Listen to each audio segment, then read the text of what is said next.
You have 20 minutes. Oh, 20 minutes.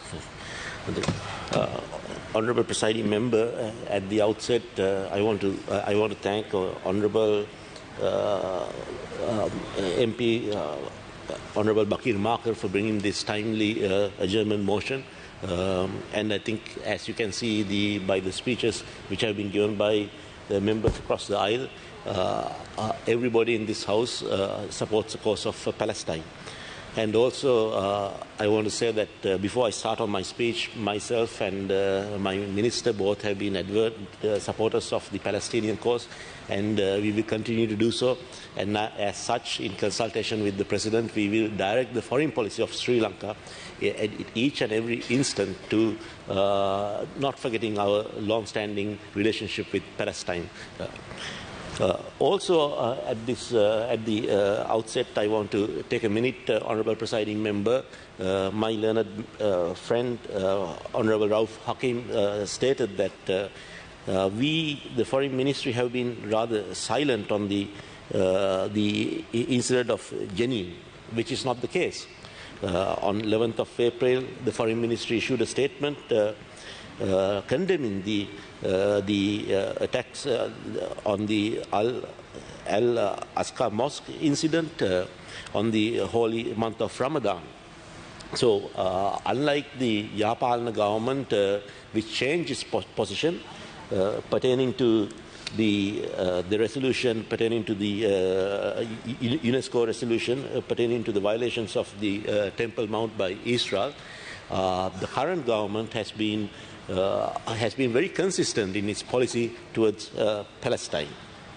Honourable Presiding Member, Sri Lanka is deeply concerned over the recent escalation of violence in the occupied Palestinian territory, including the incidents in Jenin, West Bank, causing tragic loss to civilian lives and extensive damage to property. Sri Lanka continues to stand with the people of Palestine in achieving their legitimate aspirations and has always maintained a consistent policy on the Palestinian cause and has extended unwavering support for the Palestinians in the multilateral fora as well. Sri Lanka calls on all parties involved to take sustained measures to address the worsening humanitarian situation and prevent further escalations. Sri Lanka firmly believes that efforts by the international community and the Palestinian and Israeli authorities should be augmented to make peace a reality in the lives of Palestinian and Israeli people. During the 5th United Nations Conference on the Least Developed Countries held in Doha in March 2023, I met His Excellency Mahmoud Abbas, the President of the Palestinian National Authority, and assured Sri Lanka's steadfast support to the Palestinian cause. I am aware that the Honourable Speaker attended as the chief guest of the commemoration of Al-Naqaba Day in May 2023 upon the invitation of the Palestinian Embassy in Colombo. Honourable Presiding Member, since 1968, Sri Lanka, as the chair of the United Nations Special Committee on Israel, practices affecting human rights of the Palestinian people and other Arabs of the occupied territories, has been one of the most significant voices at the United Nations on the subject of the unfortunate conditions of the people in the occupied territories.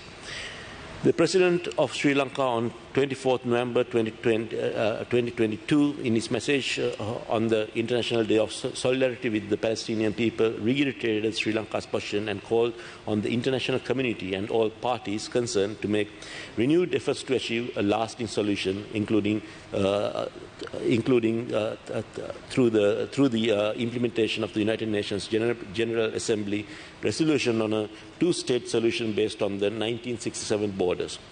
Moreover, the Minister of Foreign Affairs at the General Debate of the 77th session of the United Nations General Assembly held on 24th September 2022, New York, restated Sri Lanka's long-standing position on the Palestinian issue, adding that Sri Lanka recognized the legitimate security concerns of both the Palestinians and the Israeli people, and an urgent resolution on the matter on the basis of the UN resolution on the attainment of a two-state solution.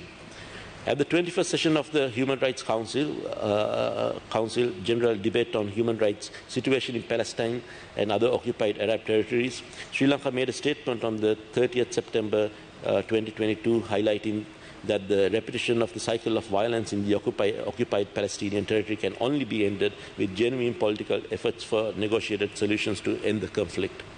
Sri Lanka reiterated its commitment to supporting a negotiated settlement in line with the internationally agreed parameters of two states living side by side on the basis of the 1967 borders, which is key to achieve long-term security, peace and prosperity. We call on all sides to refrain from provocations and rhetoric acts.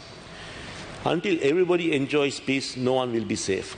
Therefore, disproportionate use of power and suppression of legitimate rights of any people or community could only escalate further tensions and create a situation where the security of both Palestinians and Israelis are threatened and with the possibility of escalating to other regions. Therefore, Sri Lanka once again urges all parties to act with restraint and respect human rights and act in a manner which advances humanity. The international community also has a huge responsibility in implementing the UN resolutions without hindrance and act towards attaining a long-lasting peace to the region on the basis of the resolutions stated above. I wish to place on record that Sri Lankan government continue to extend practical support to the Palestinian mission in Colombo. Since the inception of the Palestinian mission, the government of Sri Lanka pays the rental of the official residence of the Palestinian ambassador and has provided the premises to maintain the Palestinian mission in Colombo. This is at a time, Honourable Presiding Member, that we have closed 5 embassies in Sri Lanka around the world. Similarly, the government of Sri Lanka, reflecting its solidarity with the Palestinian people, also maintains a representative office in Ramallah.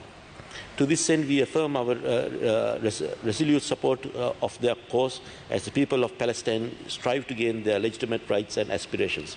Once again, let me endorse our solidarity with the Palestinian people in their inalienable right and to establish an independent sovereign state based on the relevant UN Security Council resolutions. Thank you.